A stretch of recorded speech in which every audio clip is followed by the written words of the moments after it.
Hello all, welcome to tasty Telugu kitchen. ఇవాళ మన కిచెన్లో స్పెషల్ పిజ్జా. ఈ పిజ్జాని మనం ఓవెన్లో కుక్ చేసుకోవచ్చు, ఓవెన్ లేకపోయినా కుక్ చేసుకోవచ్చు.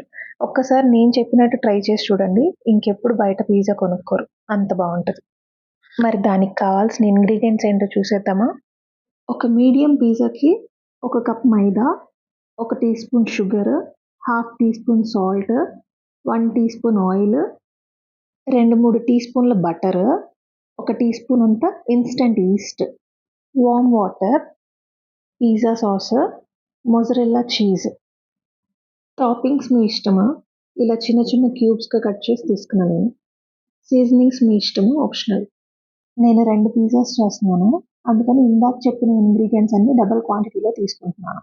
ఒక బౌల్లో మైదా, షుగర్, సాల్ట్, ఆయిల్, ఈస్ట్ అన్నీ వేసి వామ్ వాటర్ వేసి కలపాలి, గోరువెచ్చని నీళ్ళు. ఒకవేళ హాట్ వాటర్ వేసి కలిపారనుకోండి, ఈస్ట్ పనిచేయదు.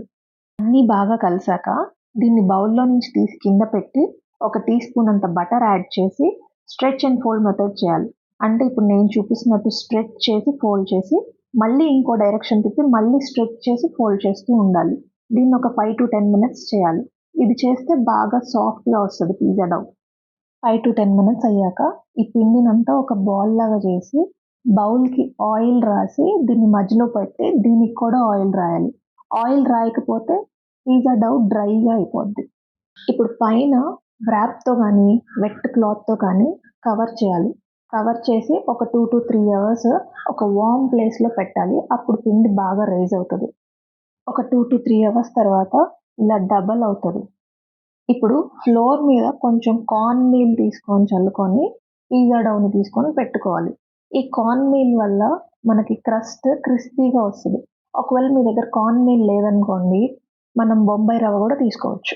నేను 2 పిజ్జాస్ చేస్తున్నానని చెప్పా కదా, అందుకని ఒక హాఫ్ తీసి పక్కన ఉంచుకుంటున్నాను. దాన్ని కావాలంటే ఎయిర్ టైట్ కంటైనర్లో ఫ్రిడ్జ్లో స్టోర్ చేసుకోవచ్చు. ఒక 2-3 days వరకు యూస్ చేసుకోవచ్చు, ఏం పాడవదు. ఇప్పుడు పిజ్జా బేస్ చేయడానికి నేను చూపిస్తున్నట్టు చేత్తో అయినా చిన్నగా నొక్కుకోవచ్చు, లేదంటే మీరు రోలింగ్ పిన్తో అయినా చేసుకోవచ్చు.